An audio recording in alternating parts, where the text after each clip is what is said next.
Welcome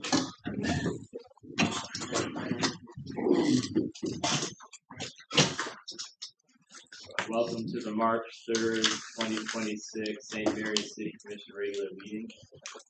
We will begin with appropriation ordinance 1293.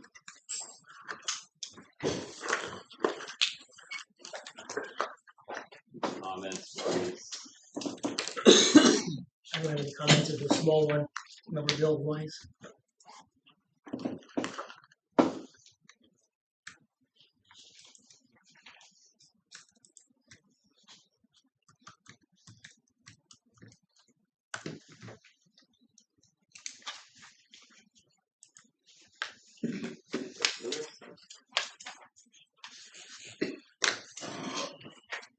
Where the legal fees be?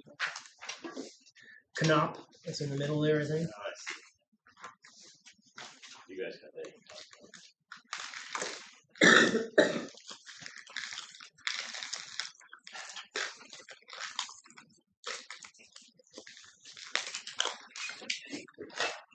If there are no questions or concerns, I would entertain a motion to approve the ordinance, the appropriation ordinance as presented.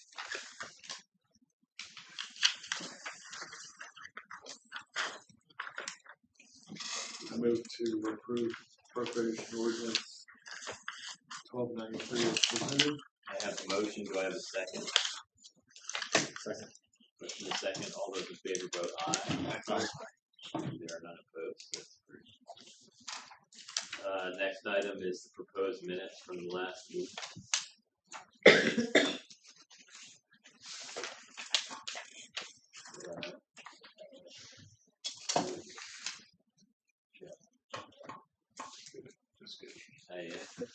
Somehow it seemed more peaceful. I don't know. I can't remember why that was.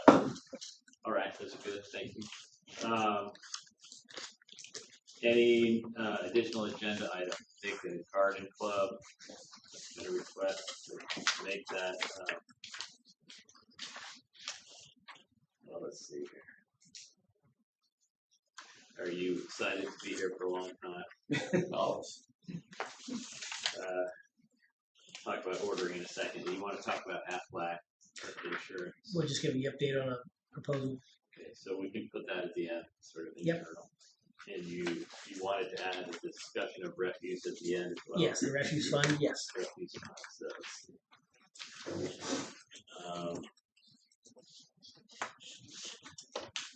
I would propose. I'd like to put the garden club directly after the concession stand agreement. Be okay with that? I think that's gonna be quick. Call that A1. A plus.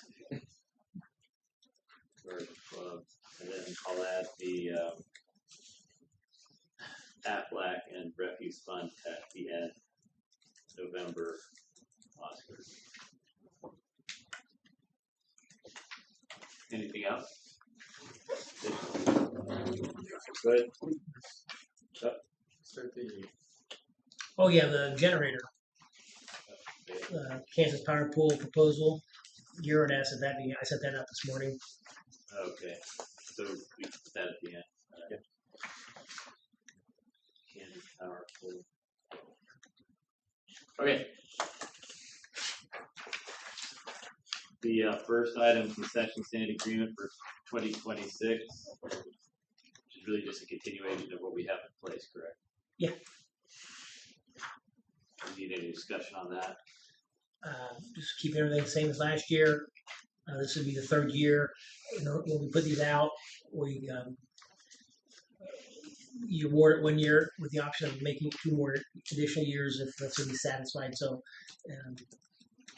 you can just approve it as presented or question it. No changes from last year. Any questions? Do we, so we'll take a motion on that. Please.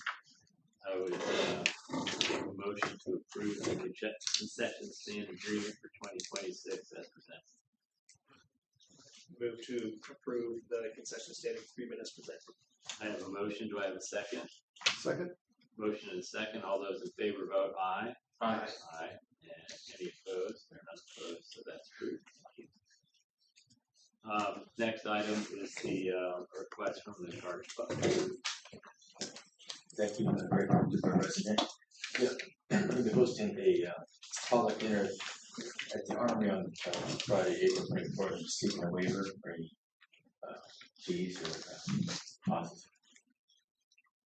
This is a community event.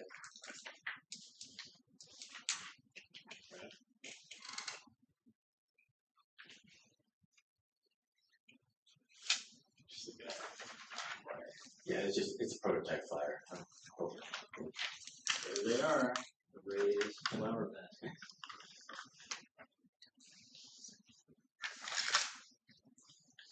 Any concern? A question on your flyer. Yes, sir. The picture of Fountain with Our Lady, the trees and all that. Yes, Is that an actual, like, that's AI. okay, but it's not, is it It something? is a future proposed project for the city of St. Mary's. Where are you thinking? Well, it's with the family here in town on our private lot. Okay. You like that? AI, I mean, Yeah. they did just a decent job.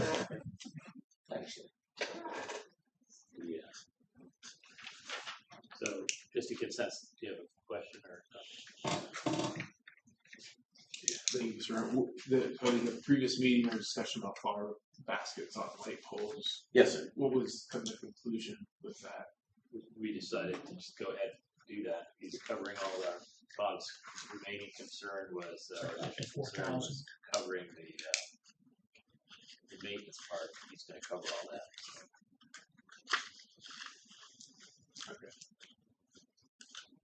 Sounds like it's done. It's not done yet, but when it is done, it's gonna be. We'll be ready to go, and I dropped off 2 letters for city manager to. I just didn't know how far along it was to say whether it was official or Oh, they have consensus. Sorry. And they might have paid the fee for the, we have a consensus to waive the fee for the Armory for this event. Yes. Yes, but then a question afterwards. More general question. Consensus means no objections, so. Yeah, I'm waiting. Well, hold on, why don't you ask your question now, Chris? Because it'd be unfair for him, but this is more of a general question. Like, I understand we rent out places in town and we try to generate, and it's not, profit, but at least some maintenance costs for it. Is there a set of guidelines or anything that we kind of want to think about when we go? Well, around we've talked waiving about fees? this before, and we haven't, Oh, just something so we don't forget that in the past, you've never waived deposits, just the fees. So, okay. but Is that back what to are you. we asking for? Well, I was just clarifying that when you have the consensus, this would be to waive the rental fee, but not the deposit. Okay. But I didn't get your question. Well, I mean, the question is, like, do we, is it tradition to pretty much waive it at least, like, the majority of the time that someone comes and asks for it? Or, I don't know if there's an objective set of guidelines that we should follow. Well, we, as I said, we asked that question before, and we didn't come, we looked at things that we had waived. I don't recall that we came up with a specific rule, other than we're gonna look at it case by case, and if it serves the community and no one's profiting from it individually, then generally, we waive it. Yeah, I'd gone through the minutes and I did a report last year on that, and there were a few times it wasn't waived. So it's not like there isn't any precedence for, but it was a decision made by the then board, and So the key thing is, whom is it benefiting? And if it's a community benefit, which this appears to be. But, do you have a comment? So, yeah, I certainly appreciate the effort, the energy, and the intention. I think it's, I know it sounds like decisions already made on the flower baskets, but I think it's sometimes best just to start with something a little bit simple, just to get a little bit of understanding of what's going on, who's involved, and is there going to be consistency and follow through. So I think go ahead and just starting with getting flower basket. it just seems like we're getting, there's opportunities to, whether it's a railroad park or different parts of the city to get something simple started and see how it works. And then those who are faithful in small things will be given more. But I think just jumping in and saying, hey, somebody has an idea, so we're going to do it. I don't think that's a prudent decision. So I'd rather just see something and see it done, because the hesitancy in the past, there's been ideas and then they just peter out. Everybody says they're going to make things great and be perfect and everything else, but I think it's that consistency. I think that has to be proven before we start changing some of the city infrastructure. And anyway, that's my hesitation on somebody that wanted. There's been a lot of ideas, but that's fine, that's good. But I think we ought to start with something simple and see the results, and then we can go from there. So that would be my one comment. But as far as the armory, it's fine. I would also add that I did put together maybe a somewhat convoluted agreement or understanding of who would be eligible. Other communities would do it for any organization that's been active in the community for at least 5 years. Others would do it if it was had paperwork on file with the IRS and that sort of stuff. I put it out here and didn't expect any action on it, by the way. It was kind of convoluted, but there are standards that you can develop, that sort of stuff. But case by case, Would that make you more comfortable if we have a gentleman's agreement written, and maybe with consequences if it's not maintained? I'm not talking penal consequences, but something that would encourage the actual maintenance of the flower pots. Because I understand where you're coming from. Like a deposit, and if you don't maintain them, then you lose a deposit or something like that. Like I said, I think the decision's already been made, so decision's been made. I just wanted to put that out there, so that was been my preference, is to start with something small, so we get to see what we're just what to expect, and if that worked well, then to move on. But just that is a concern, and just looking at the last couple decades, there's been some hesitancy of doing some of these things because they start with good intentions, but it just creates a larger infrastructure to maintain.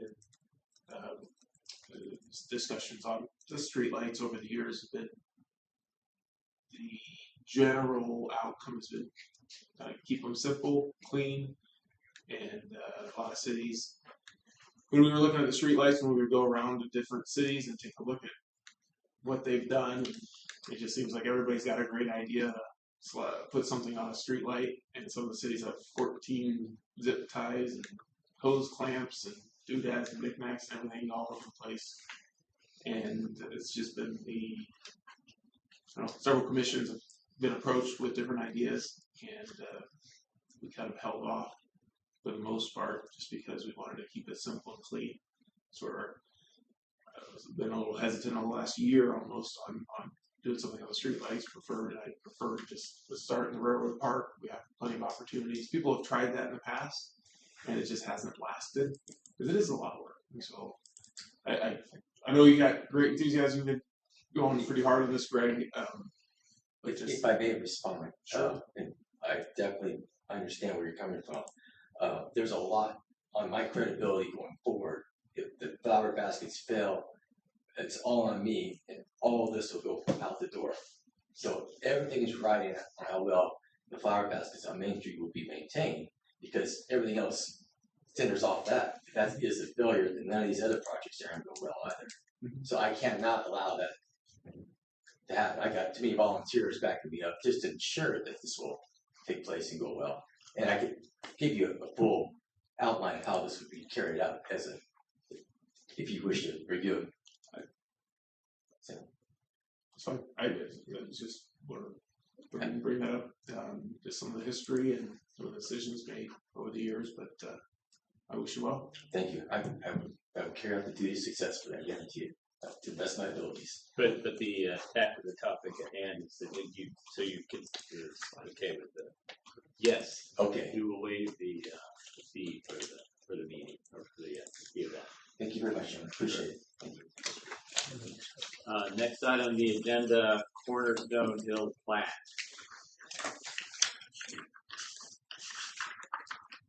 At the previous planning commission meeting, there was approval of the plat. The city commission's role was to accept any easements or dedications. It's done by a simple motion. There's no dedications, but there's, I would just make a motion to accept any easements on the Cornerstone Hill plat as presented.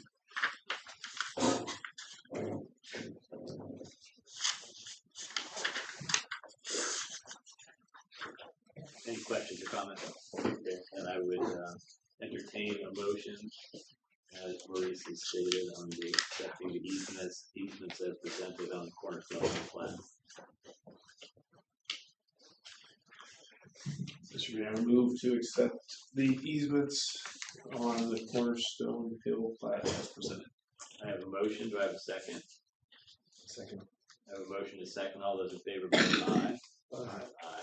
There, and that's voted. Thank you. Next item on the agenda, 2026-2027 property insurance, Charleston and Wilson.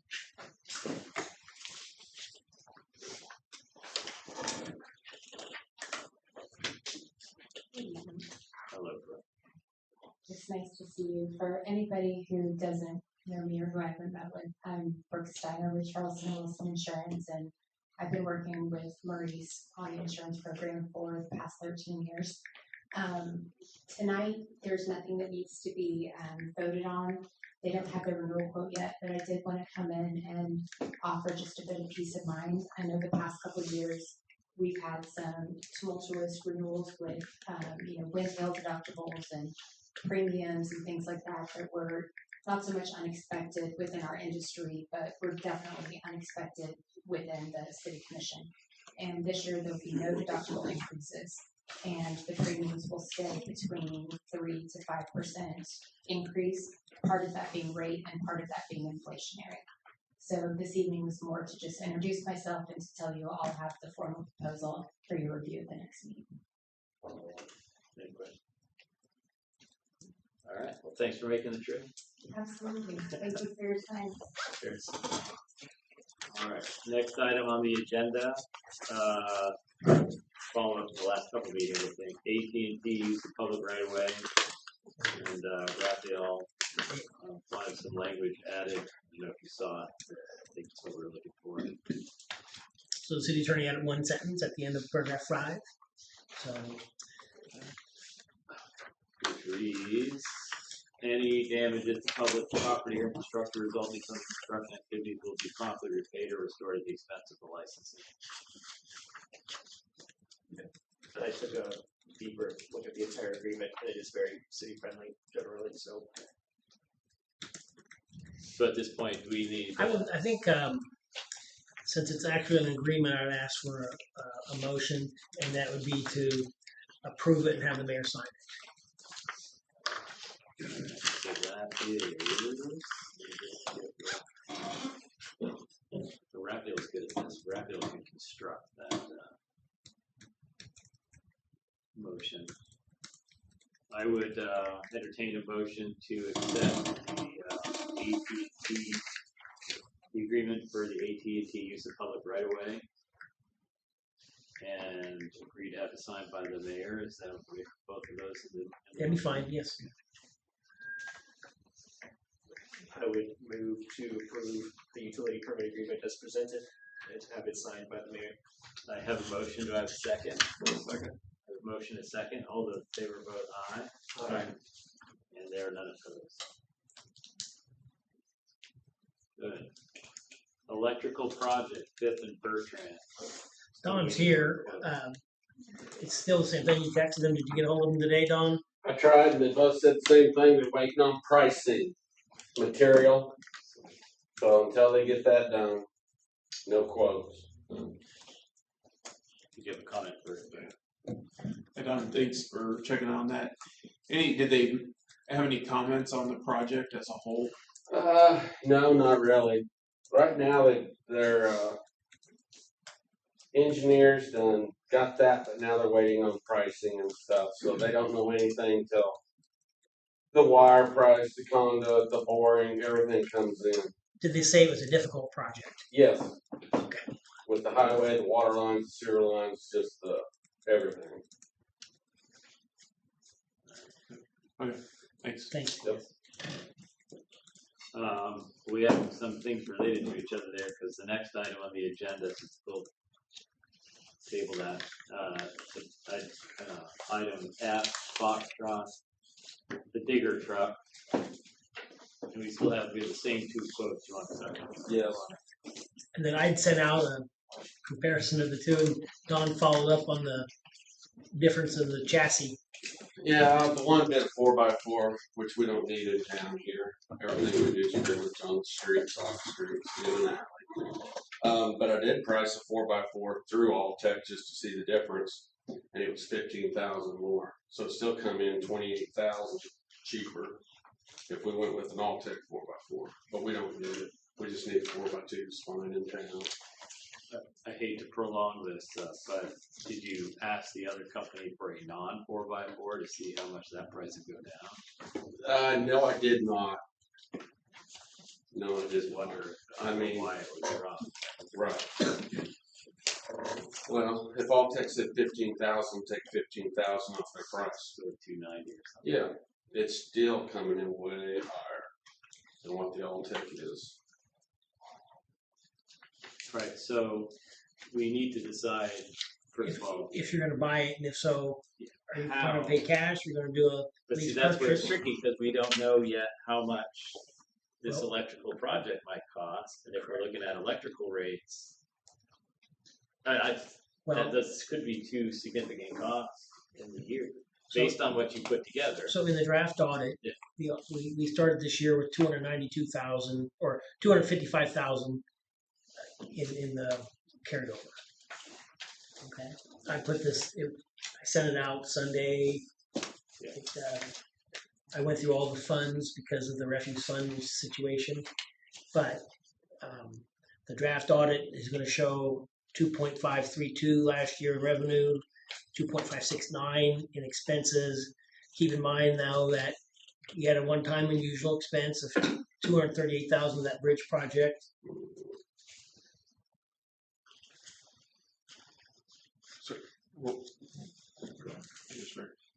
What's the what did you say the ending balance? So the electric fund ended the year at 255. Now, if you look at the financials, it'll say 398, but 143,000 of that is encumbered. So you've got to subtract the money that's tied up in. Is that a case or a KPP bill in there? So, yeah. So it's the ending unencumbered cash balance is the one that starts the year off with.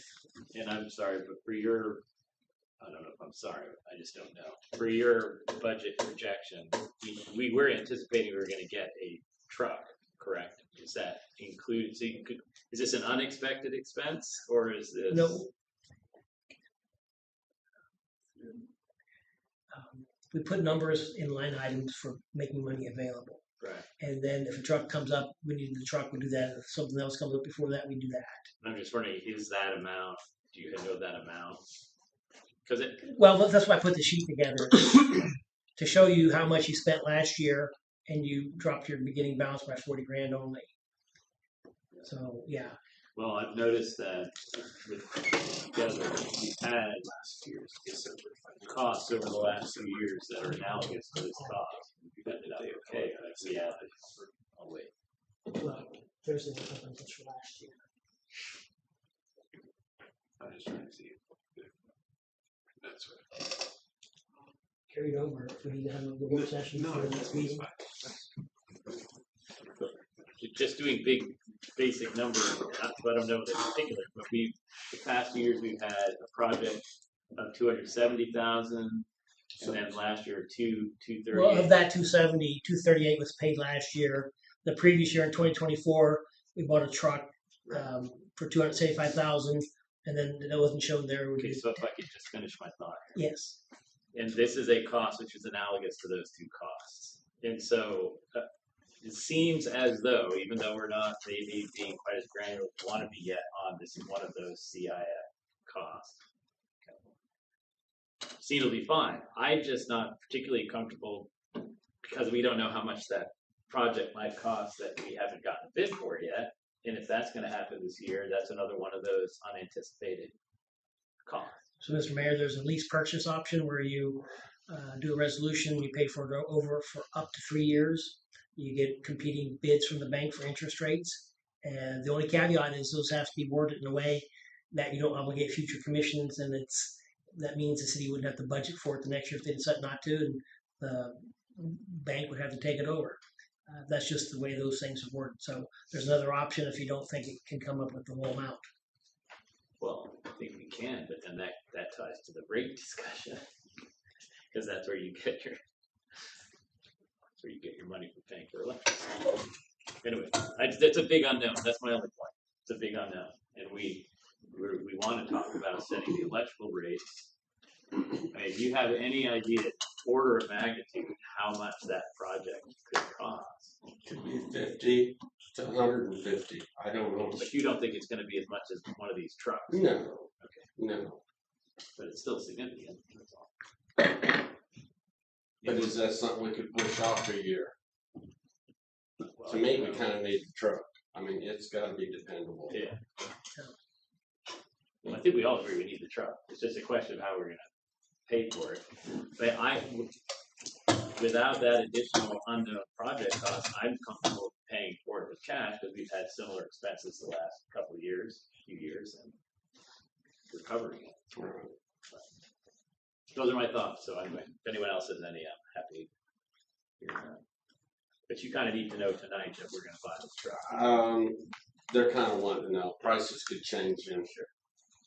I think the one gives till March 8th, but the other one 30 days too. So, and then it's a year out. I mean, it can take a year to get built. It is. And it wasn't the previous years.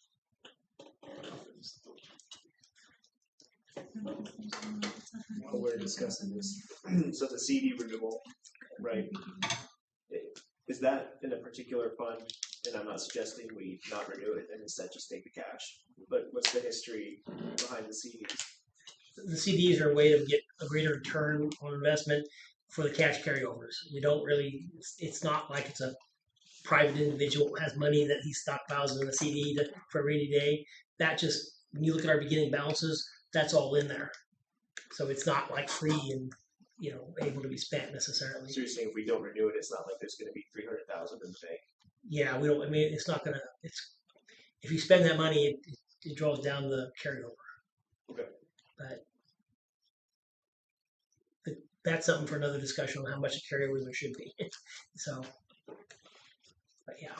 Yeah, the only other thought is that the electrical project, I mean, that was on behalf of a private individual, right? It seems like it'd be for the better common good if we had to prioritize one of the two, as you mentioned, this would take precedent. And then- I don't think we have to buy the truck. I'm Yeah. not really arguing that. What I'm really asking is, what do we want to do with the electrical rates? Do we want to bump them up a little bit more than we might really want to? And then we can always lower them.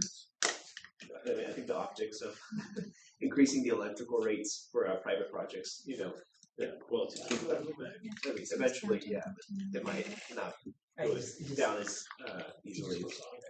Yeah. In any case, I guess go ahead, Brandon. So we're discussing the truck right now, correct? Yeah, just how exactly we want to pay for it. Not just pay it. And part of that is, if we approve the quote, we have the audit numbers, and then you have the cash flow numbers. If it's not gonna be ready for a year, there's no cash flow problems, just an audit thing as far as what year, I don't know. So I think financially we're very safe. Do you pay upon delivery or do you pay upon signing the contract?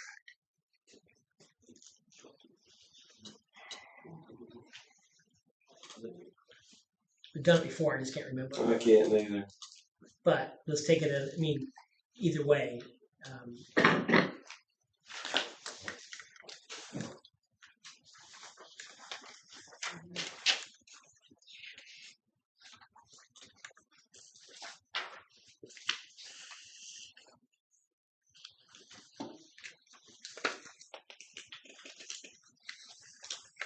Hey, that off the finance. Any payment made by credit card will be subject to fees. Yeah. Sorry about that. Okay. I mean, if you look at last year, didn't cash flow by 40 grand, but did all these work. The substation thing wasn't unplanned. It was just they took a year off in between the first payment and the rest of it, and then the bridge thing came out of the, well, I wouldn't say nowhere, but fortunately the state kicked in. It's kind of, that's why I laid that all out. Yeah, and I'd look through it, but I'm pretty sure. Well, here, hang on. So they can make a decision pending. Right. If it's up front, you Right. come back. If it's not, then you can follow through. I'm sorry I interrupted your trains of thoughts, but if you knew the answer, I mean, I know when we usually buy vehicles, when they deliver it, we have to have the check ready, Right. and we do a special AP. But I don't remember the bucket truck place.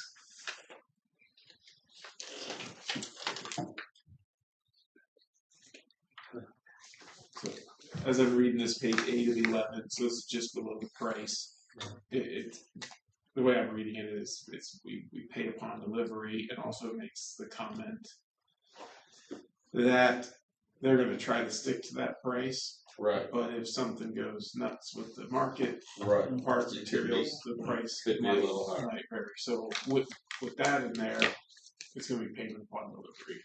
Right. Because they won't know their prices until they build the truck. Right. And keep in mind there'd be tax on top of that. And the 2014 one I think was 11,000. All right. So we're gonna buy this truck.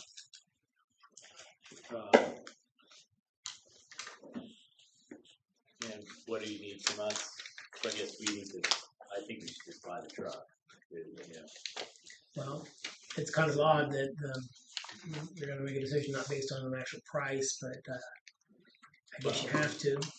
You can accept the quote and Sometimes conditions as presented by Alltech. Right. It does say it's going to be shipped to the city of St. Mary's in St. Joseph, Missouri. Yeah, and so that's one of the reasons that Alltech is they do have a repair shop up there. This other company, although they now have a salesman in the Kansas City area, I'm not sure they have any repair shop except Texas or. Right.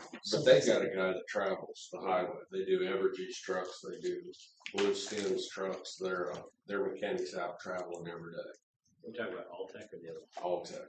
Yeah. This other company, I think out of Texas maybe. But we don't know where the closest repair shop is, but it won't need repaired. So do we want a motion for this? Just need this. Consensus. Well, hang on. You wanna-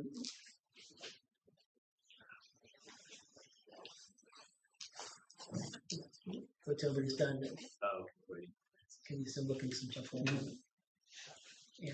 Just so you know, so when the December financials come out, they are accurate for what they are.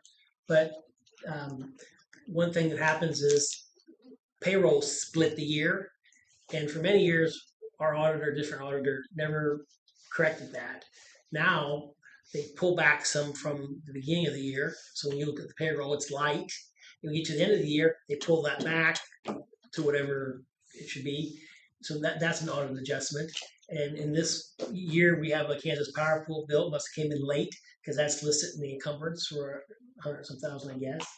But so when you look in the financials in the cash in the financials, it's unaudited. And that's why I said the last few meetings I wanted to wait till we get the audit to see what the numbers are, because the water fund starts the year off with 48,000, and the refuse fund starts the year off with 892. But on the truck, if it's not due upon delivery, I think you can safely buy it. If you want to play it ultra safe, you go through the lease purchase agreement and you pay a little bit of interest over 2 years or 3.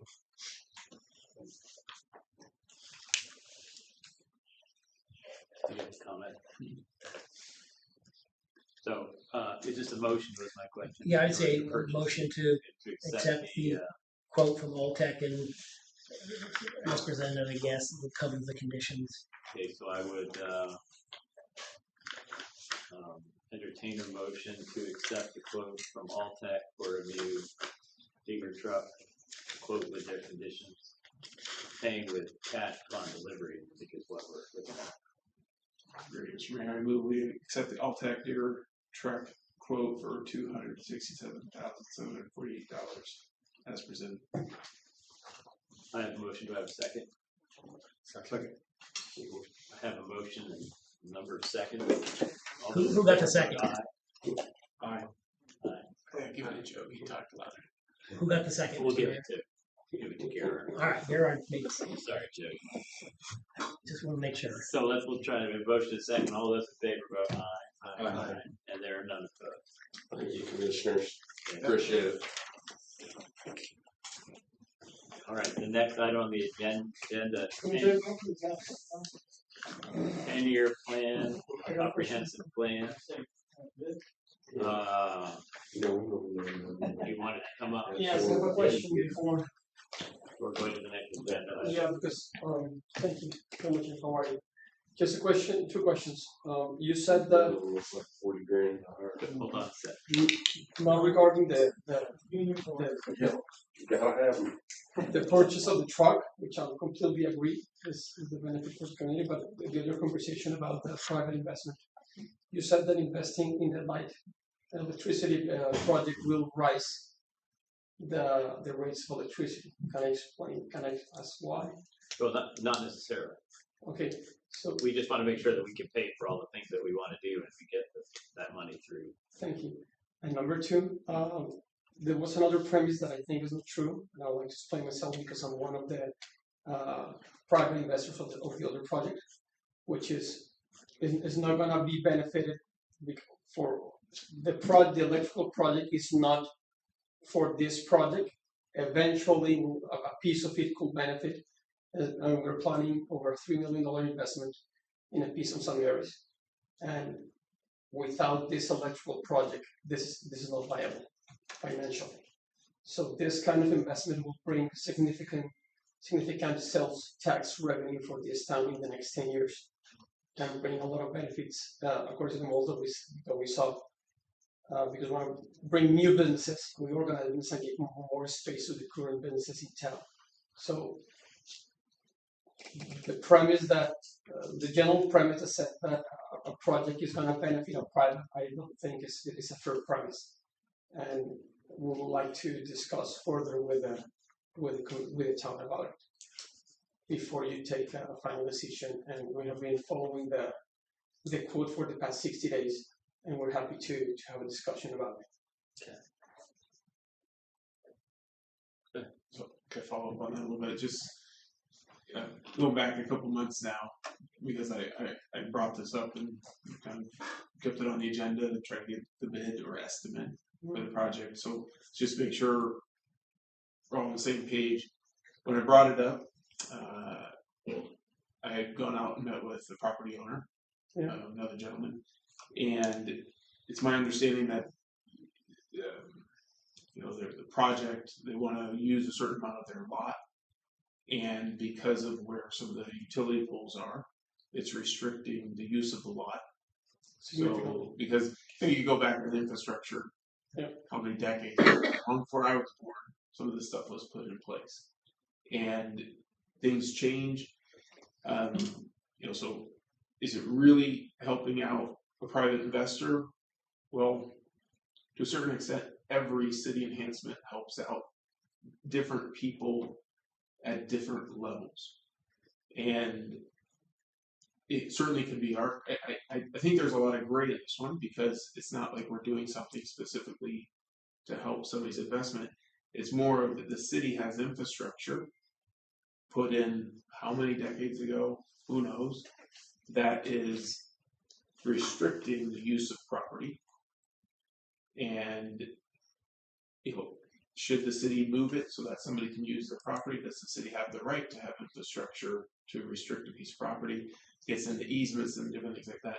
The other element that I think is worth considering is certainly the downtown.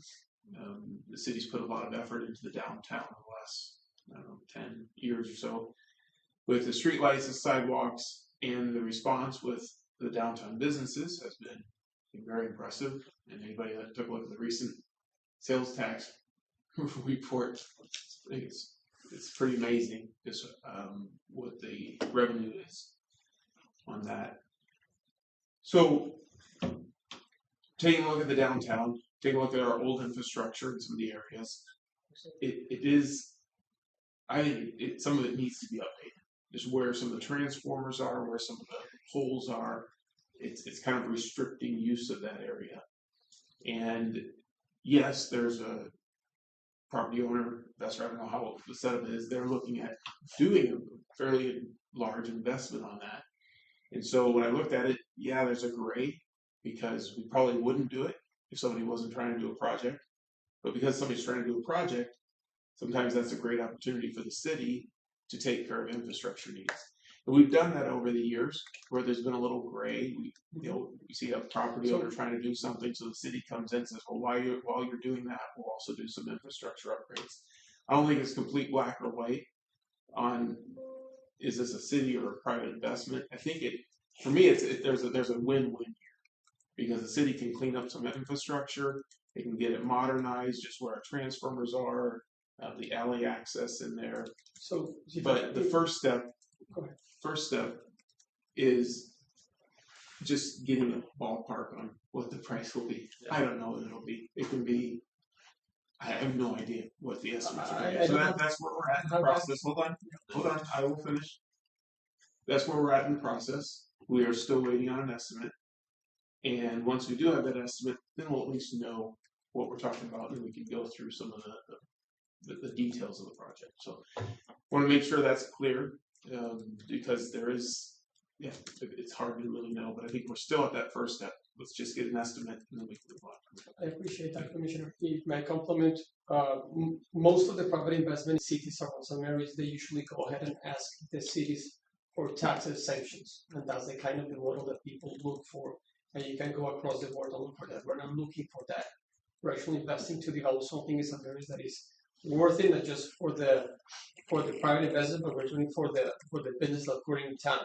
So what we're proposing is exactly that. I don't know how large is the project you are quoting. I understand a couple of meetings ago there was several polls. There's one specifically that is messing with this project, that because of the height of the transformer and the place where it's located make the project not viable to do it.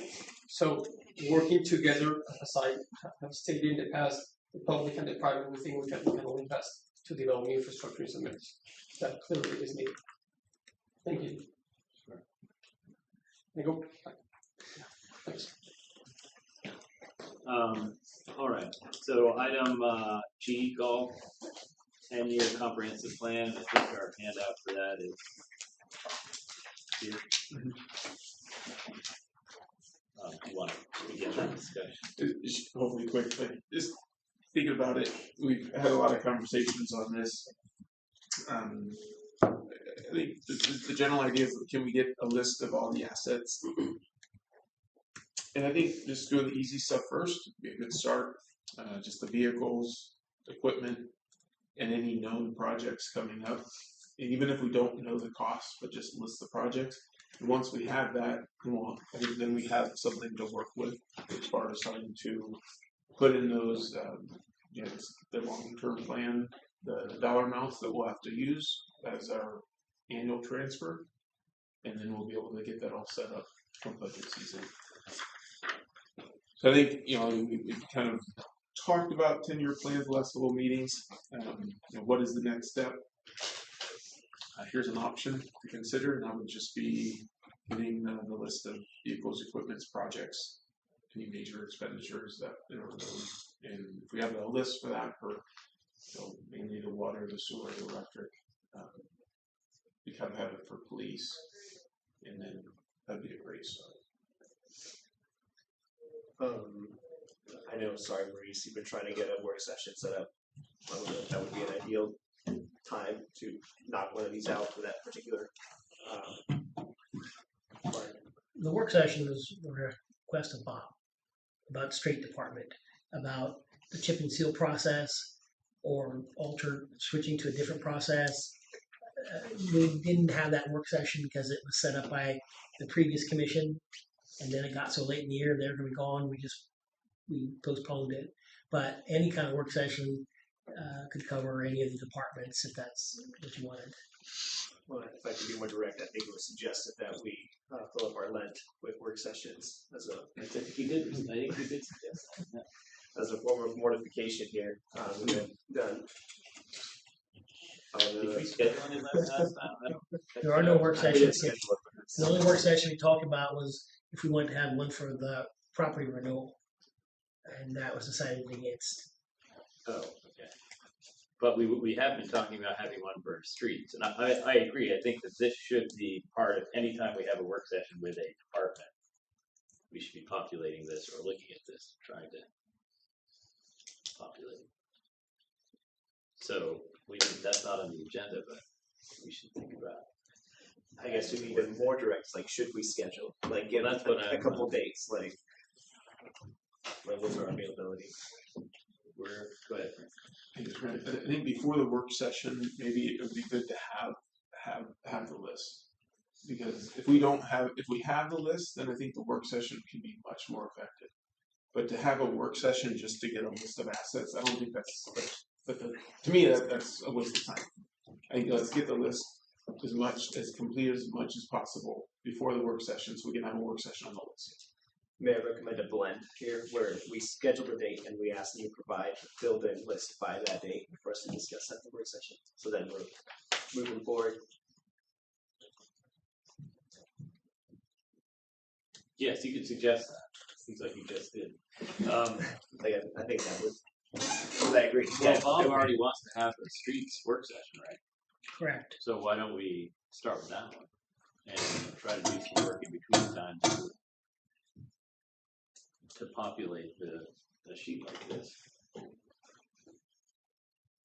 But we can do that at the end, I guess. You want to choose a day or what? Well, often we do them just before a regular meeting. So we have another meeting 2 weeks from now. Is that too soon? Maybe the one after that. Well, I'll see if I should see. Yeah, So just so you know that there's 5 Tuesdays this month.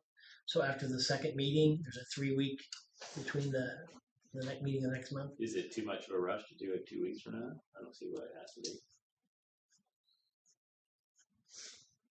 just be transparent. Like when you say fill in the assets, like I don't know.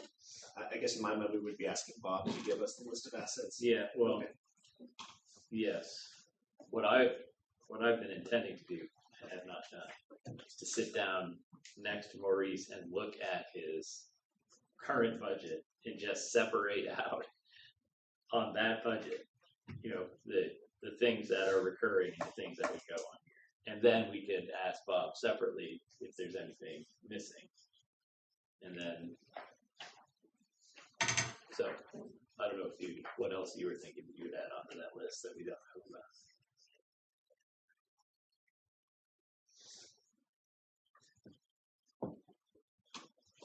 Not sure how to say this any differently, but maybe I'll just say it again. I think it would be good to get a list of the assets for each department, which would include the vehicles, equipment, and any known projects that are going to be large expenditures coming up. I can say that again, I just did, but I'm not sure how I could be any more clear. Right, so that needs to be populated by the department heads. I think that's the only question. We're aligned with you. I think the question is who's going to be populating them. I think Maurice and staff can populate the spreadsheet. I just wanted to have that done before we have work sessions. We had work sessions last year that, from my perspective, they didn't do anything because we didn't have anything prepared. And sorry, I've got plenty to do with my life. Yeah. I'm not going to come to another work session when we're not prepared. Okay, so let's schedule the streets department work session for 2 weeks from now. 6 p.m. 6 p.m. And please task Bob and whoever else can help him and you to work with him to populate a sheet like this, listing all of the vehicles, equipment, things that we know already, and then projects that we're projecting. Okay. Ideally laid out across this 10-year timeline. So we have a starting point there. And then we can talk the particulars about what he wants to, which would certainly tie into if we're talking about the equipment for doing this. I forget that stuff. The big oiler. Yeah. And that would show up here on here somehow, or we decide that we want to pay someone else to do it, and we lay that cost out. That would probably be an annual cost. Good. 3/17/26 at 6 p.m. work session, street department, but also have all the department work. If you can start with all of them, for sure. Bob, I mean, the streets needs to have this with a draft. Yeah. Populated. Did you have a concern? How soon do you think that it's going to be populated? To tell you the truth, I already have it done in a different format. I showed it to you over the years, some of you, that we have a 15-year, we start calling it the 15-year equipment list. I had to go through it last year just to be a matter of going through it again. I have in one column the current piece of equipment and the price below it or next to it, and then an X or amount down there. So I mean, I have a lot of it, but you've seen the format before. It shouldn't be too difficult to update. So clearly by the next meeting, but perhaps later this week in my format, and then populate it in something like this, whatever. So it seems perfectly feasible.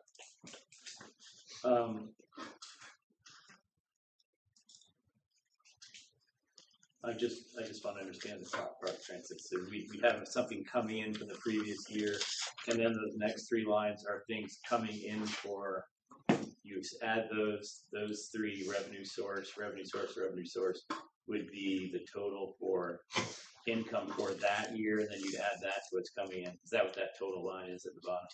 I just wanted to. Would it say total resources available? I assume that's what that is. Yeah, and I almost deleted that today, but I think that's going to be really simple. But we have to understand what our assets are, when they're going to have to be replaced, what's the cost, and then we can figure out how much the transfer is going from the regular funds, right? So the process. So I think that's an important part to keep on there, but it's a second phase. The first phase is. And I would just point out, since you mentioned transfers, that you can budget them and set them up, but you would have until the audit is finalized to do the transfer, so you can actually wait, get the draft audit, see how the year is going to end, what the cash balance is, and then make that transfer or less of a transfer and be perfectly precise. Or you can set it up to go monthly, like on the sales tax one we do to the general fund. We do that transfer each month. So I'm just saying that you budget for it, that's one thing, but the actual amount to transfer could be less. In some cases, it could be more if you did it via resolution. So, because right now the 2025 is still open, right? And he can make transfers if he needed to. If it was budgeted, he would do it. And it's not, you do a resolution. So that's good for that. I think we'll have our first go around with that in 2 weeks. The next item on the agenda, 2026 electrical rates. There's a handout for that too.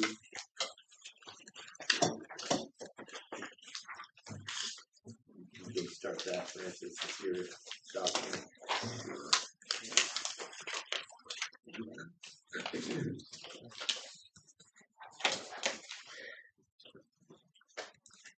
So in our packet, we have the electric utility fund 2026 rate model that the city staff filled out, and essentially it's just a formula to put in our costs and then update last year's monthly billings, and then that drives the recommended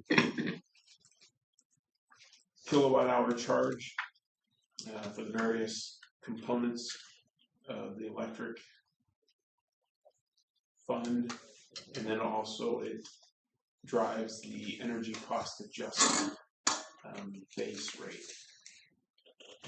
So when we look at this each year,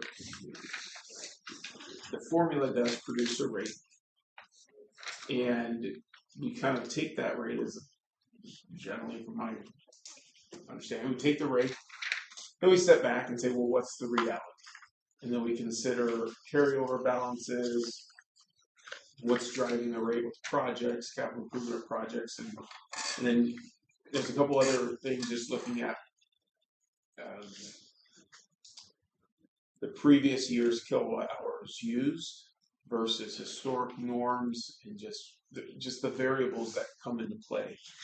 So last year, when we looked at the electric rates, the formula called for a fairly significant rate increase. And we ended up kind of splitting the difference in kind of going about right in the middle, if I remember correctly. And the reason we did that was because in 2024, there was a lower total kilowatt hours used by the city. And I forget, we kind of guessed at a reason why, and it was an anomaly.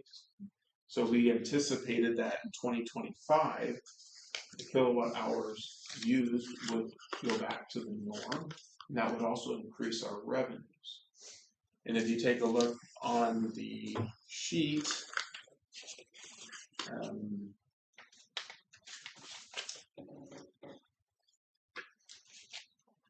think that was the case, and I'm kind of bouncing around here, but I think that was the case, where we did see an increase in the kilowatt hours used. I have to go back to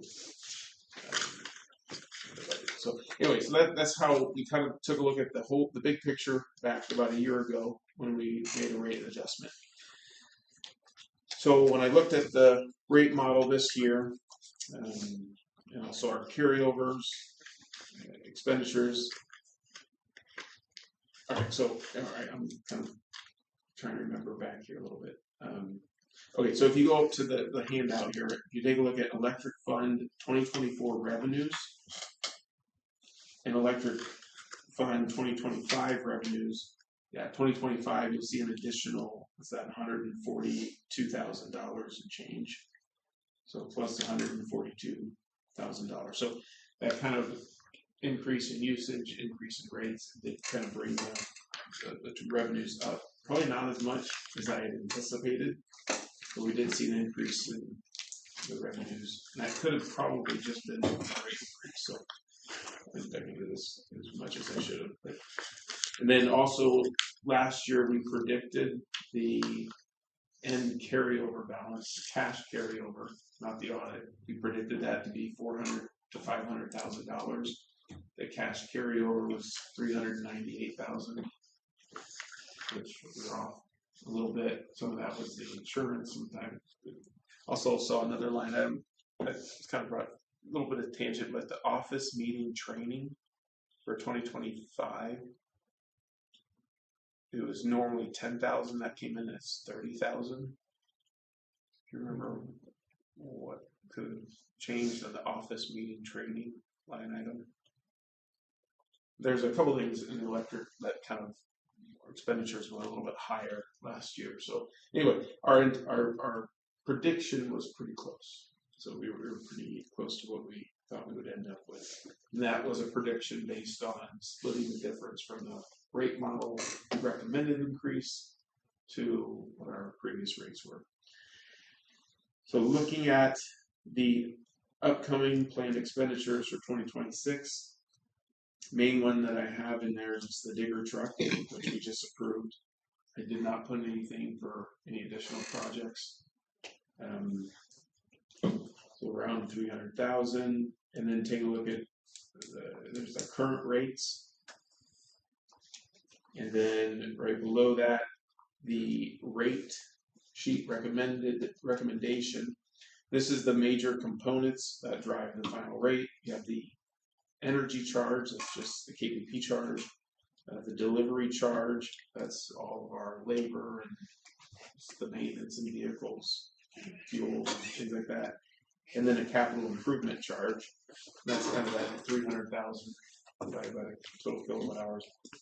And so you'll see below that kind of what the rate model recommends,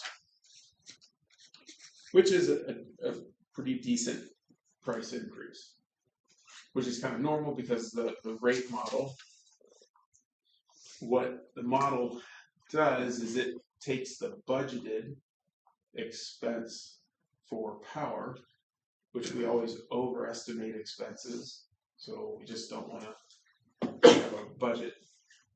We don't want to spend more than our budget, so we always make our expenditures much higher. And so when I took a look at this, I said, well, and that's on the second page. If we kind of assume our cost of power will probably be similar in relation to our kilowatt hours used, and I think it'd be safe to take that 9.77 cents for the energy charge. And if we use the cost of power from 2025, that would lower the energy charge portion of the rate down about 1 1/3 cents. And then the other one that I'd be kind of a little bit willing to take a look at is capital improvement charge. Currently that's at 1 1/3 cent. Can we lower that a little bit as well?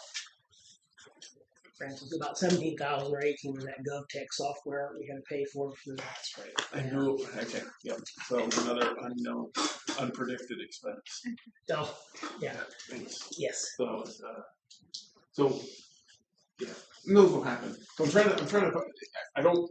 I think the model, it's too much of a price increase. It's a significant 2.5 cent or 2.7 cents per kilowatt hour price increase, which is significant. But can we kind of find where is that balance in between? So by reducing the energy charge portion of it and reducing the capital improvement charge a little bit,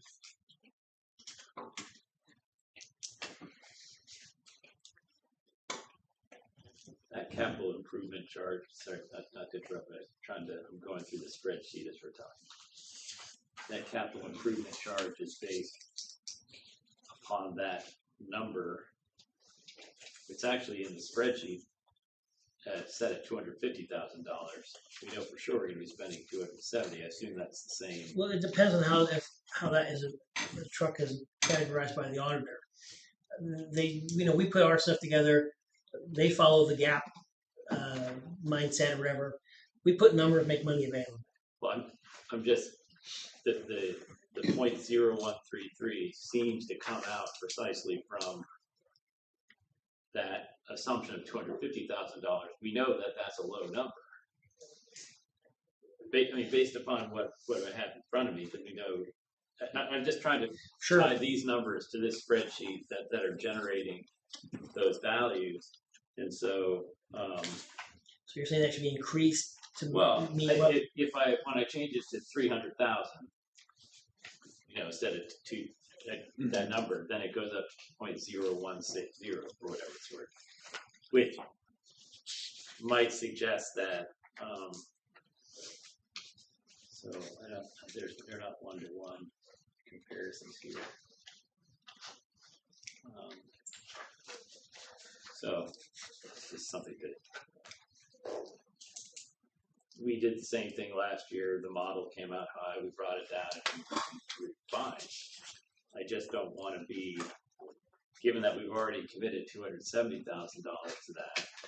Surely there are going to be other things, and we don't know about this other potential project. Now, what's our, we have latitude, right, Maurice? We can lower rates as the year goes on, You can reassess rates whenever you want to. either way, right? And I think that's what we said last year, basically. Let's try to find that middle ground and see how it goes. And The wild card would be the weather. You know, if you have a cool summer, people use less electricity in their air conditioning, you bring in less revenue.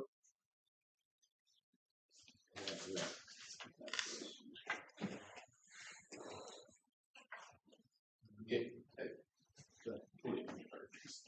It's I don't know, you know, what's the proper thing to do? Is it to raise the rates a lot and then come down if possible, or to raise the rates what we think is possible and then watch our financials, and then if we do need to, we can raise them again in a couple months. But having been through this, I don't know, 7, 8, 9 times now, we've always been very careful to not jump the rates too much, too fast, and we've always been perfectly fine. We've done a lot of projects throughout the city, and our city electric infrastructure is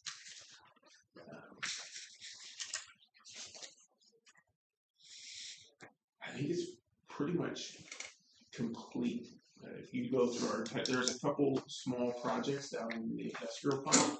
There were some switches that you gotta double check as far as knowing where power outages are. But aside from that, we don't have major electrical projects. Our substation, that's completed. All the lines are in pretty good shape. We've poured money into that for the last 25 years to get a very good system, upgrading our voltage. So there's no major projects in the foreseeable future other than maybe this one on Fifth Street. So that's where, looking at the big picture, I think it's the jumping the rates up too high is probably not. well, I agree with that. I mean, I think I'd have to pay electrical bills. I know Joe wants to pay a lot more, but and this is exactly the logic we used last year. So and it worked. I mean, it worked well. I hate to keep bringing it up, but we do have that unknown. Of course, we make the decision about whether or not we're going to, do that project. I'm happy doing the middle ground. I just wanted to note that that the calculation here is a little bit off, even from what we know with the bigger truck. So yeah, just for the record, so that quick math on it, 8.5%. I think that brings in. What does that bring in? It brings in almost $240,000 extra, and then, over top what we had last year. And I don't know. I don't know what the perfect answer is, but I think the option one rate increases, which is about 8.5%, is a safe option to consider. I agree. Any other thoughts on that? I mean, it makes sense. You guys have been doing this for years. Why break something that's not broken, right? Going at it, I think the only thought to consider, obviously not going to act on it, is does it make sense to set maybe 25,000 or something aside, and maybe it makes more sense to look at it when we're looking at the 10-year plan or an actual unknown investment in the future. Obviously not advocating for an unneeded increase, but if there's a 0.5% or something like that we could set aside as investment in future growth or something like that, whether that would be prudent or not. So something that is currently not needed, that's currently not even budgeted as a actual expense of the city, but that could be set aside in the savings of sorts.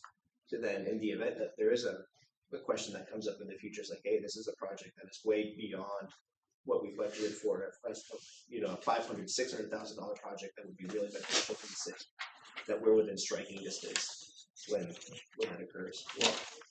But unless I'm misunderstanding something, I think that's part of what we're gonna try to do here. So what we're doing there is just to keep the city as is, right? No, once we start adding the capital improvement part and bottom, we would take exactly those sorts of things and project them out and build that fund, and maybe we would then do that through the rates. Yeah, and I think the way that you're doing, just be conservative, I would achieve that.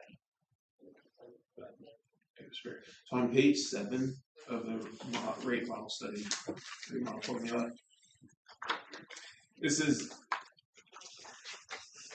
kind of that double check. So are we walking the tight rope too dangerously, or if something happens, are we going to be okay? So it's the fund balance carryover analysis, and there's 2 theories on what is a safe carryover balance. I'm sure there's more theories than that, but back when we did this, we found 2 theories. The one is taking the cost of doing the department minus the cost of goods sold, so minus the KPP costs. So this would just be our labor, vehicles, maintenance, projects, and stuff like that. And then whatever that cost is, our carryover balance should be about 33% of that. And that was kind of the recommended, that's safe. And then you can see on page 7, that's about $272,000. And then the other option is you take your full department costs, so including cost of goods, your power and everything else, and then do about 25%. Back when we did this rate, we built this rate structure, that was kind of the 2 things that we could find. And that's a little bit higher. And so over the last several years, we've always tried to be kind of in the middle. And we're probably a fuzz on the low side right now on there, but not by much. But I think in the event that something happens, the reason for that carryover is we can absorb a small transformer blows or something, and those are $30,000, $40,000, $50,000 sometimes. That we'd be fine for a couple months, or we have the time to pay for that, and if we do need to increase rates or something, this allows for that buffer. So I understand what you're saying, and I'm not opposed to the idea, but I think that might be covered in that carryover balance. Okay.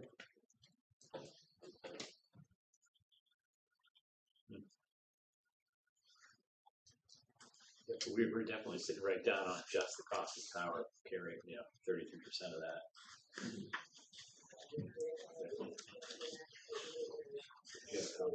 I did have a question about the demand rate. Do you know how long it's been $4? Since I was down here. Yeah. So this is. I mean, I understand what it is, but if it's been that way for, like, I checked the minutes going back to 2008, I didn't see anything about it. Yeah, it's a painful memory. It took us 3 years of back and forth to settle on this rate formula. And because there are so many different opinions on what's the proper way to do electric rates. And some people say, oh, the residential subsidizing the commercial, or the commercial subsidizing the residential. I don't know. And after 3 years, what we kind of said is, it's hard to say because of the demand.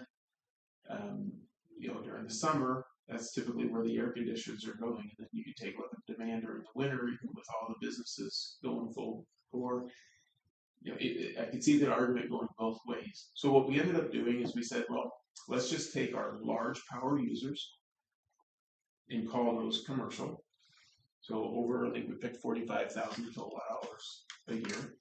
And then our smaller power users, under 45,000 a year and call those residential.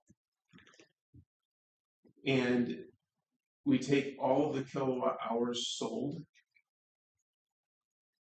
And then we take all the kilowatt hours sold to the small users, and then figure out what percentage of the total that is. And then we take a look at all the big users, and well, they're obviously the other side of the pie as far as the percentage. And then based on that, we take the small users and we just do a direct, what's the cost of power divided by how many kilowatt hours we sold, and that's the energy charge. For the large users, we're kind of treating them the same as the small users, but we're taking the same formula and we're saying how many demand kilowatt hours did we charge, and then times that by $4, and then we're pulling that revenue out of the revenue we need from them, and then that lowers their energy charge rate, but the large user commercial customers that have a higher demand, so let's say you're large industrial, they would be paying more of that demand charge as opposed to your larger users who have more of a steady power use. They don't affect the demand typically as much, and so they're going to be paying less of that demand component of the revenue. So we're kind of splitting them apart and then just making the discussion about the demand charge just between the large commercial instead of blending the demand charge between the large commercial and the small users. And so whether it's $4 or $6 or who knows what, I don't really have an opinion on that. And at the time, kind of just shrugged because at the end of the day, it's not going to change their bills a ton. And it's really hard to know what's the fair way to charge the large users on demand, since we have them all contained. Do we know, we should have the time when those large users hit their peak, right? We record that, don't we? Not necessarily the time, but in the meter, it will have their peak. In the meter book, you could send it to you, whatever.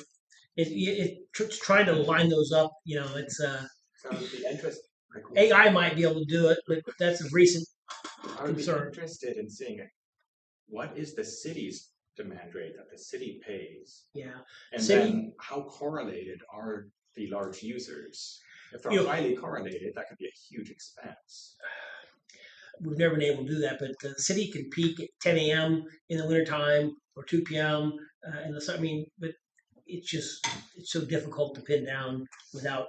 Well, now wait a minute. Don wants these automatic meter reading things, and you might be able to pull that magic off with the investment of 200 or whatever that was in the packet. So it's possible. Adam knows who was on the commission. We spent hours and hours on this. Most of them aren't, but we did look at that, especially Adam's got into the details. He was trying to break the code on how do we get it more fair. And the data was variable throughout the year, and there was nothing conclusive that we could come up with. And that's where this was kind of I would say a compromise, but this was the final thing that we just said. There's no real clear way. And then there's also the argument, if you take a look at industrial users around the state, a lot of times they get a very low rate compared to the residential. We even looked at that, but can we justify a low rate when a kilowatt hour is a kilowatt hour? The volume, the volume of infrastructure, we just didn't see it necessarily a big reason to have a volume discount. So I don't know, a lot of theories. I don't know if we can really say this is right or that's wrong, but if you dive into it. Good luck. It's a lot of fun. I would be really interested in knowing what the city's demand rate is, because that thing from 2018 in January said it was $10 something. I mean, what we charge the city's customers, or what the Kansas Power Pool charges us. It's the Kansas Power Pool. Well, we get a bill each month. It's on there. Tells you when we peak, what the amount is.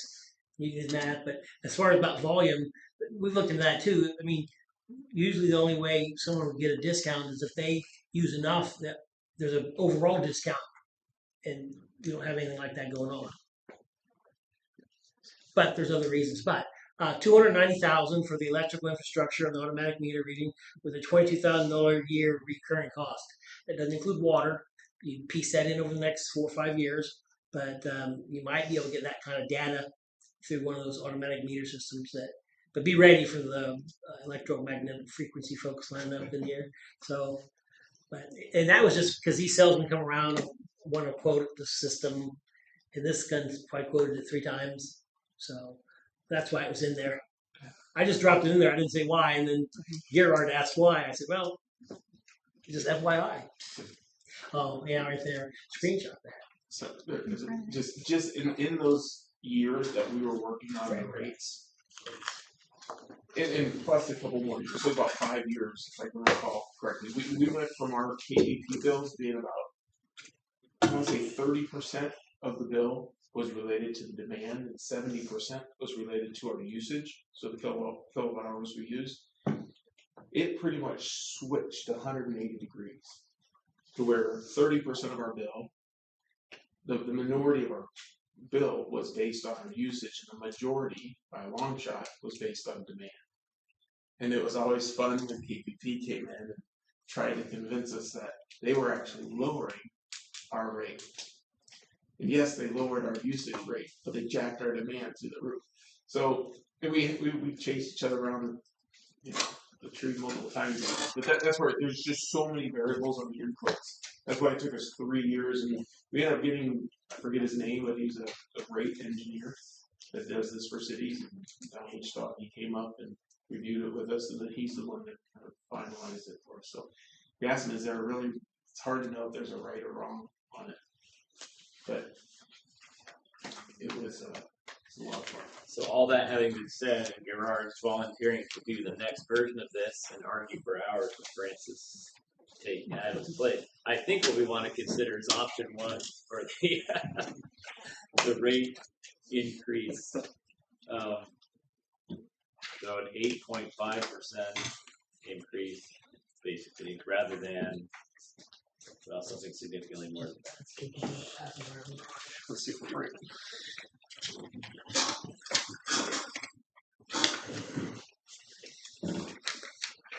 See, now you've got 40 No, so when we first switched over to the Kansas Power Pool, we had to do our own rate forecasting. We had a spreadsheet. We back there had to submit our load, our estimated load, and then they compiled it all, and so we always check where we peaked. Called my bluff, and I had the cards. All right, so what are we just once? Oh, so the rates now, if you agree, we have to bring the rate resolution and have it updated and approved at the next meeting. That's what we generally do. But if you would say what they were, or Francis. Yeah, well, I think the reasoning behind option 1 is Option 1. good. Option 1, less of an increase. And then we have the different city residential, city rural broken out. All right, so at the bottom of the second page, option Do we 1. need to name that, or you? No, I'll use this. We'll say Eric Ham distributed a rate thing. After the discussion, they asked the resolution to be updated to option 1. Something like that. Are you happy, Karen? I mean, not universally, but are you okay with that? Yeah. But if you want to do that high-end stuff, you're going to have to invest some bucks. No, okay. All right. So, yeah. Yep, we're directed to do that. That's Directed fine. to do that. Right. So the next meeting, we'll make that decision. Oh, she did. They just directed us to update the resolution and bring it back. No motions or anything. How could you possibly want to leave this? Nancy? I don't understand. Just leave here, 8:30. All right, next item on the agenda is, request for qualification, park consultant. We talked about that last time. I don't know if you have anything to present yet, Francis. We just want to talk about that. I think we agree we want to do it. Question of time. Go ahead. Okay, yeah, I missed the last meeting, so if you agree, I'm happy to work with the draft. And there's a couple cities that I get to know that have done similar things. And I can ask them if they have a template they use. And one city actually sent me their parks plan that an engineer put together. It's a mile, 137 pages long. There's details down to what signs go where. I think that's a little bit excessive, so I didn't want to forward it because I don't want to get roasted for that would be my idea. But I think there's some good options out there. So if you're open to at least getting out an RFQ, I'm happy to draft one and I'll try to put it together. And if I can get it, yeah, I'll definitely have it by the next meeting. And then I would imagine it would take a meeting or two to finalize it. And then from there, hopefully we can get it out in March. And then just keep the project moving. Yeah, and I added one column for so we need to start populating the spreadsheet as well in parallel so that when we ask for qualifications, by the time we get someone who can meet the qualifications, we have something to hand that person about what we actually want in the plan. So I will send that to Maurice, who can then send it, and then I can try to put it together. So good on that. Next on the agenda, comprehensive plan, UDC. So this one is really Miss Francis. I kind of wanted to get some of the history behind the city's comprehensive plan. It's my understanding that you worked on certain portions of it. I just wanted to understand, how the commission has historically, how the commission has historically viewed the comprehensive plan. And I think we left that meeting with homework to just read it and consider whether or not anything need to be updated. But I think we would still appreciate a history lesson on that. I think you updated the population section and one or two others. Yeah, so I spent 4.5 years on the planning commission. It's 2008 to 2012 and I think I spent a couple years as chair. And so during that time, the planning commission is tasked by doing an annual check on the comprehensive plan. So I remember one of the things we did, because it was Steve Matee and I, we took a Saturday morning. It takes about an hour and 20 minutes if anybody cares to drive every street in town at a slow rate. And we pretty much documented all the empty lots and what was potentially available, because we did the housing or something like that portion of the comprehensive plan. And then we did kind of a write-up of all the geography around St. Mary's and the potential for growth. And that's how it sits. So the other part of the comprehensive plan might have been a population. I can't remember what else we did. And then after that, I was on the city commission, so I'm not sure what the planning commission did from there on. And yeah, I'll just stop there. And the population was done because it's in color, because this other stuff, there's nothing in color. So I think you do economics as well. Did economics as well. So the population and economics, but that's been some years ago.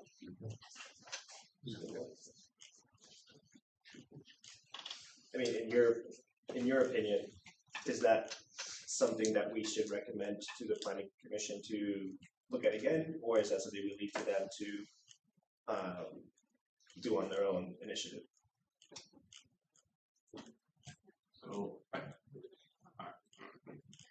I think it's totally fine to recommend it, but one of the things I think would be helpful with some of these planning documents and everything is just to give a clear objective why. What's their goal in doing the comprehensive plan? Because some of these things is you read them and just a bunch of cliches and feel good statements, but it doesn't mean anything. And so it's like, what are we actually after with that comprehensive plan? And so I think it would be good to give them a reason why, and specifically what are we after. And everybody likes to talk about stuff in theory, which is fine as a starting point. But I think bringing it down to specifics, like if we have a goal for them of whether it's housing, give us review specifically the comprehensive plan on housing. So I think maybe an approach would be what's important to the city commission, what would be helpful for the city commission to have from the planning commission. So in order for us to make better decisions, in a small town, we kind of know what's going on, what the needs are. But so that would be my recommendation. If we're going to ask them to do it, give them a clear reason why, and kind of help them help us. One thing to consider is there are statutory requirements. If you're going to rezone property, you're supposed to see how if it's in compliance with your comprehensive plan and the map. I don't have the map that was done in 1997, and there wasn't a new one ever done. So I would also just comb through the statutes to see what is, because before you can have subdivision regulations, you're supposed to have a comprehensive plan. There are statutory requirements. So that would be job one, I think, and then Francis's thoughts on what would actually be helpful. Because I've looked through dozens of them, and most of them aren't even helpful.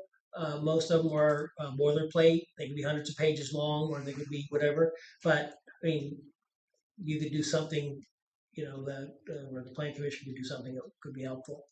But so. Some of the concerns that have been brought up in front of the planning commission is the zoning and the density and the aesthetics of St. Mary's, right? And then just to the extent that there's concerns about how the planning commission should view zoning requests and planning requests and whether they should follow the comprehensive plan, it appears that there might be some objection to the way that it currently works. But just wanted to reinforce that the same concerns that we were operating under at the time, is there adequate housing, where do we want density, how we want density are still the same, meaning that there's no reason to change the way that things have been done. If that makes sense. Just to confirm, okay, are we still doing what we decided back then? Is it still valid now? Is there any reason why we would not continue the path that we're on? Go ahead. Just to make sure I understand what you're saying, it's kind of taking a look at the current zoning areas of the town, and then the current limitations within those zoning areas, and then stepping back and taking a look at the comprehensive plan and saying, do all three of those align? So with what is needed in the city, wanted in the city, or however you want to phrase it, does that align with the zoning areas and the individual restrictions within those zoning areas? I guess the question is what we wanted in the city back in 1997, is that still valid now? Closer, more density in the middle of the town, and then lesser density the further away you get from the commercial districts, because the concern is, there's these duplexes popping up and it's in front of my house and it's not the prettiest thing, and that's a valid concern, I understand. But if that's what needs to happen in a growing town, is the fact that that's what's being incentivized by the current plan anything that needs to change, or is the plan working according to plan? I think you might get people that argue the opposite, that you need more density, more triplexes and fourplex. That sort of stuff. You open this up and you're going to get everything under the sun, right? So, but it's worth discussing because it hasn't been discussed for a while. But if that's the point, like if it's doing what it's intended to do, then maybe nothing needs to be changed, and that's it, right? Like, and just carry on. I don't, Yeah. So I don't know. Maybe it's a can of worms you want to keep shut. Go ahead. To go back on that, on the planning commission, we did go through the entire UDC, and some of the changes that were made may have led to some of the good things from some people's perspective, and not so good things from other people's perspective that are happening now. Because we did loosen up some of the limitations on R2. As far as the lot size, and I think even some of the setbacks. So I think it's worth, even though opening it up has its risk, is asking them to revisit those specifics, and then to revisit the comprehensive plan, make sure, do the specifics of the zoning districts match kind of the zoning areas, and then does it align with comprehensive plan? If not, make some recommendations to update it. Because I think it's important because some people really like it, some people don't, and we're getting letters and comments, and sometimes that drives the need. And just to put my opinion out there, like when I ran, it was, on a statement that there's an affordability crisis and there's a housing crisis, and one of the ways to combat that is by allowing for more density, right? But I'm also not naive to think that the reason that I got voted in was because of that specifically, right? There might have been endorsements or anything like that that actually resulted in me getting voted in, as opposed to what I said in public. So just try to get a feeling where we should be headed. I'm more than willing to hear to people who've been here a lot longer than I have as to what we should be focusing on. But if you're recommending, first of all, did I understand you correctly as far as what you were wanting to have the planning commission do? Yes, like look at it from my perspective that it's not broken, and confirm that it's not broken, and that we should continue what we're doing, right? But to have them examine that and whether there's facts or circumstances that would require tweakings or changes based on what has been happening. one of the things discussed at the planning commission meeting, which turned into a public hearing, was certain people don't want their neighbors to do anything without their permission or consent to some degree. I mean, they want to. That's essentially how I saw that, but they tried to say it was more than that. That someone shouldn't be able to just put a duplex next to them because it's zoned and allowed, right? Mm-hmm. And then some people are worried about aesthetics. Say on just hypothetically, there'd be a big black building built on 63 that might not be the favorite structure to some, but maybe as tourists in the future, who knows? So that kind of stuff and those kind of architectural. The last town I worked at, if you put up a storage shed, the siding for that had to match the house and that sort of stuff. Same areas, we don't have any limitations on lot coverage. A lot of the towns you go through, you can only develop so many square feet of your property without permission, that sort of stuff. St. Mary's doesn't have a legally non-conforming clause in their code anymore, and that it's not what it was. It's different. The legally non-conforming part of the city's code is if what you're doing isn't going to make it any more of a violation, you can rebuild. And I'm not saying it's wrong. So the way those legally non-conforming things work is if you have a structure that zoning changed, you can maintain it as long as you don't have to do major repairs. And it gets to a point, then you can't rebuild. Here, you're allowed to do that, and that's property right friendly type thing. So there's a lot of things in here that aren't going to be solved by redoing the comprehensive plan. The stuff that the people are complaining about more is tied to the zoning code itself, but they do work together. Okay. Zoning code is the UDC. Yes. So now we have a 155-page document and a 184-page document that we should review. Now, I agree with what Francis said, as much as I'm not necessarily wanting to read through both of these, but it would make more sense if we presented them with specific questions rather than the vague asking of, hey, take a look at that, see if it's still okay. Because, I mean, I'll admit I didn't do my homework. But looking at the index, there are a lot of things in here that certainly we should look at again if this was done in 1997. It has things like parks, for example, and that's what we're looking at right now. So, I don't know. I would be a little uncomfortable just saying, hey, take a look at your own work and decide if you want to assign yourself some more stuff to do. Yeah, and I guess Maurice hit it on the nail on the head. Like I'm for density and all that, but I feel like I know that nobody wants a big black box in front of their house, right? Like, is there anything we can do about that? And if that's government overreach and that's how the commission feels, then I understand that. But like I get it, no one wants that. So, did you want to say something before we move on? So I think. So Good math. what is there? Am I supposed to relay anything to the planning commission? I wouldn't. Yeah, no. I think that we owe them. If we actually want to ask them to do something, we need to refine that a little bit more. But I suspect there are some things we want to look at. We look through this. Yeah. All right. Kilo quarterly newsletter. I think that's you as well. I'm sorry, Mr. Mayor. I know you volunteered to write our first letter from the mayor. Is that what you remember? I kind of slipped from the agenda. I just brought it up. It's like, is this something that we're still committed to doing? And if so, the end of March is coming. Yeah. So from the commission point of it, I still have stories that I'm working on and putting in there stuff.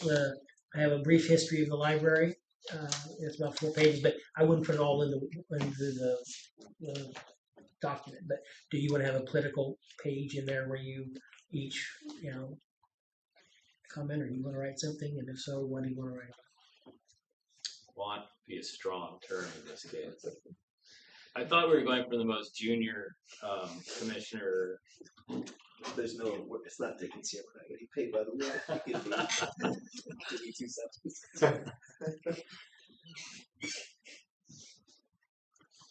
Yeah. It would be reasonable for one of us to write something. Okay. How many words are you requiring? You're going to set the precedent here, Mr. Mayor. That's all right. What's my due date? Well, No, there's no due date. As soon as I finish reading the 1997 comprehensive plan, you can see that we'll do something. You can do the book review. I already did that. It drew a lot of interested people. All right. There's no time limit or deadline. You got folks at the deadline, so. And maybe it's a semi-annual newsletter. I don't know. Okay, it'll eventually be an annual newsletter, then you can compare. All right. Thank you for the reminder, Raphael. I appreciate it. Palmer Road Bridge. All right. So, although the the county is taking the lead in this project, we are equal beneficiaries of the state grant. They had a bid for the project, and the low bid was $309,115.96 from Ebert Construction, and the county is willing and ready to accept that bid, but they just wanted to have you folks just, if you're okay with it, with us taking the low bid here, if there's a consensus, don't have to take a vote. We'll have them move forward on that. So, yep. Yeah, so that's a great idea. Thank you. Yeah. Consensus. All right. CD renewal. Item M. I have 2 bids here. One from Paw Valley State Bank and one from Bank of Flint Hills.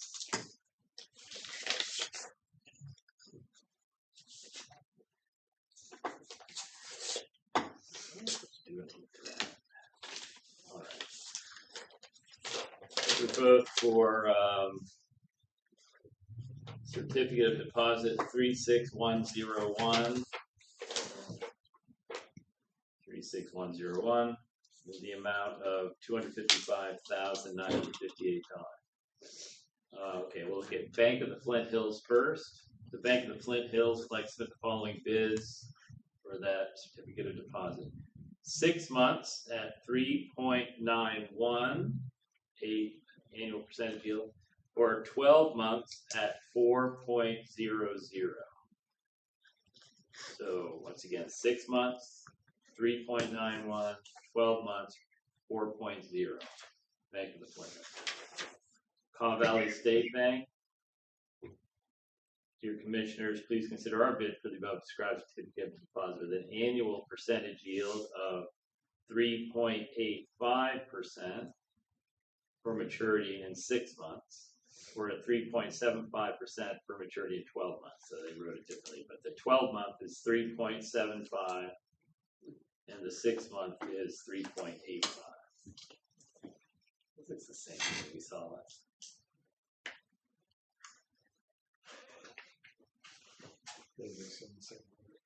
Yeah, well, I don't know if it was exactly, but they were sort of frankly, I can't remember which bank is which, but did anyone need anything repeated there? Thoughts? No. I'd go with the highest rate. 4% Flint Hills for a year. Okay, so then I accept the motion. Are you making a motion of that? Motion to accept the Bank of the Flint Hills for 12 months at 4%. I have a motion. Do I have a second? Second. A motion and a second. All those in favor vote aye. Aye. And there are none opposed. So yes, we will accept the Bank of the Flint Hills 12-month 4.0% annual percentage. Next on the agenda, an Aflac Insurance. So he's looking at getting a policy through the city.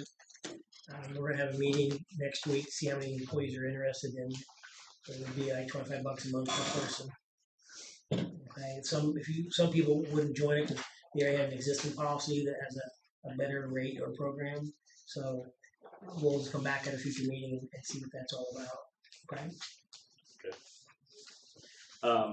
Then the next item is refuse fund. Okay, so the draft audit is out, and my estimate for the year was off. But more importantly, is we're down to $900 in cash in that fund. Now we've been, it's a pass through most of it, but then we operate the transfer station, and so last year we had the Ram that compacted $6,000. The Mack truck, and that will come up again, and $2,500 for tires for that semi. The truck, that's a kind of a long-term type of thing. That's funded. So partly when they privatized it, so to speak, whatever proceeds are worth from the sale of the vehicles and dumpsters and that sort of stuff went into the refuse fund, and we've been spending it down since then. In the packet, there was a 10-year history of that fund. But more importantly, the two items that primarily pay for that would be the transfer station cards, and then every trash customer is charged $1 per month. Okay, and then there's some estimates in there on what that would generate if you went from $1 to $2, or $20 for the punch card to $25 or $30. I think you've got some time to carry it over to the next meeting because we have a work session. Correct, for the next meeting.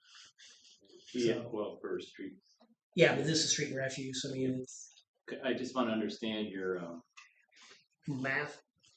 No, well, where you're showing the things that we can change. So it seems to be the problem is not the trash collection; it's what we're doing down. Yeah. So the trash collection is a pass through. Yeah, and so if we want to keep operating that facility, which I suspect we do, I mean, I think residents would want us to do that. The ways you're seeing of increasing revenue or increasing the cards and the what's the other monthly charge? There's $1 per month that everybody gets charged in the city or customer.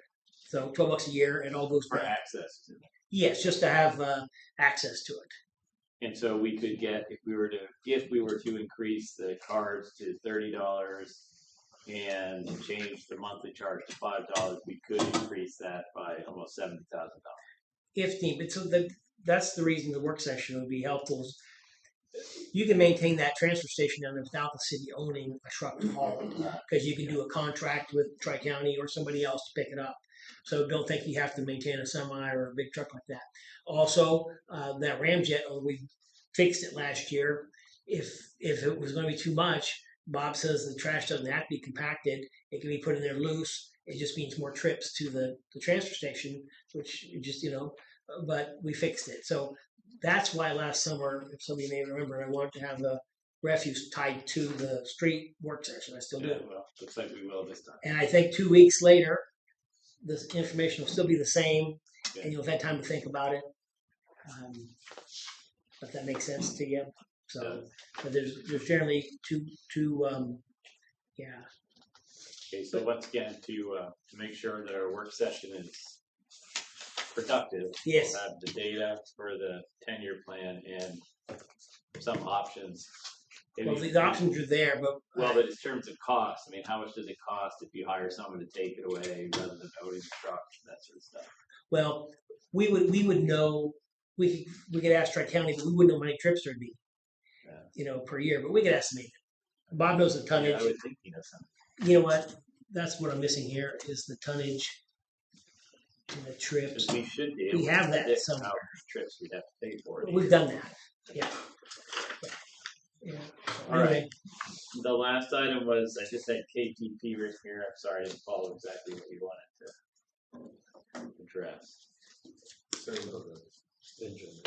yeah, it's the Kansas Power Pool sent out something.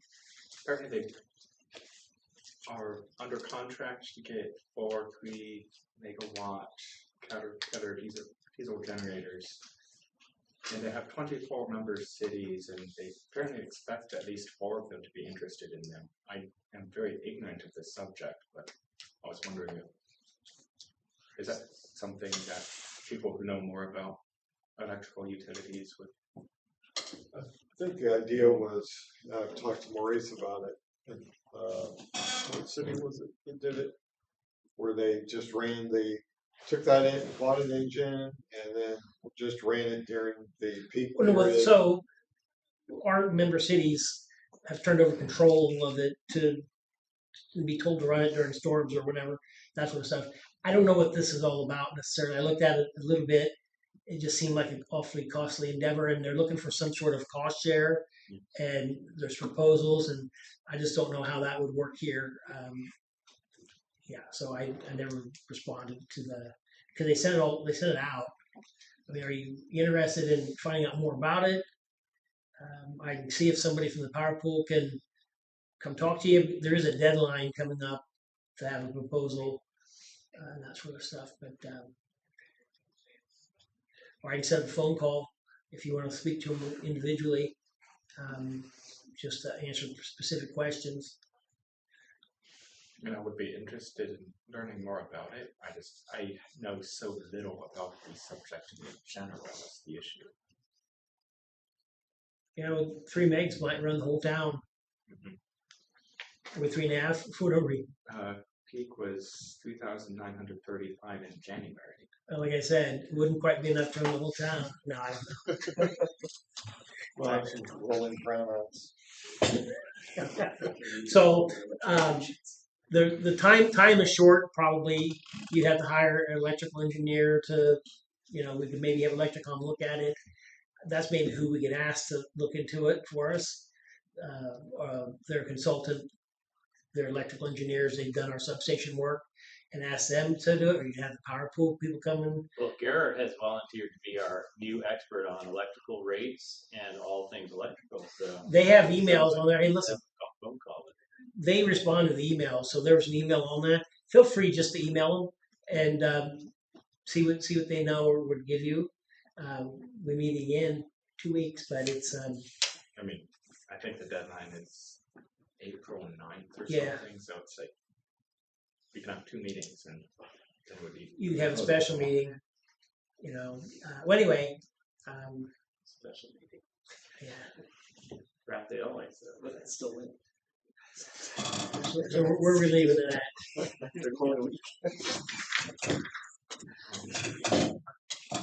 I would be interested in trying to learn more. You want to contact them then? Yeah.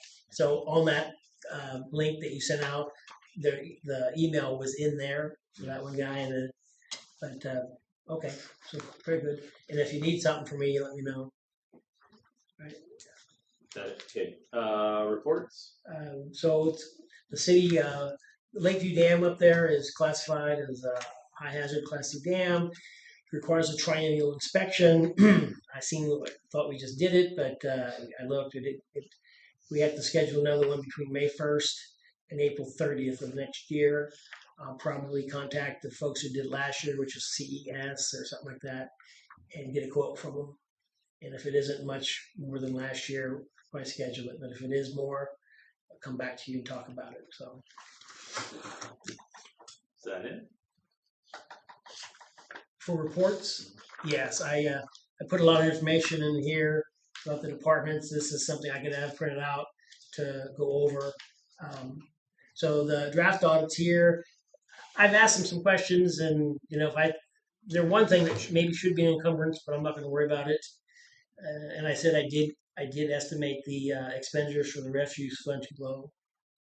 Came in over that, and that will be a budget violation that'll be put in the audit report for eternity. So, my apologies. That's all I have. I'm sorry, guys. I do have one question. I was going over the January financials, specifically the budget report, and I was looking at the salaries for certain of the departments, and they're being reported with expenditures 13% of budget, which would suggest 30% above budget for the month. I was just wondering, am I reading it wrong or what? Maybe, I don't know. So sometimes we have 3 pay periods in a month, and sometimes we only have 2, so that happens twice a year. I don't know if we've already gone through that. That can throw it off some. I will take a look. Okay. Because it's pretty consistent among all of the salaries except for the commissioner salaries. I will point that out. Okay. We are at budget. Everyone else is at 13%. 13. Yeah, and we're at 7%. Yeah, so there's 26 pay periods, and if we've had that extra pay period this year yet, I don't know, but that would throw it off if noticeable. But I'll look into that as well. So are you asking for a raise, or are you asking? He's asking for an explanation. No, I want to understand why we're at 13% of budget after 1 month. Hey, you get ahead. Right. Well, I don't see anything else on the agenda. Looks like Joe might have something to say. Put his coat on. All right, I move to adjourn. I have a motion to adjourn. Do I have a second? Second. I have a motion and a second. All those in favor vote aye. Aye.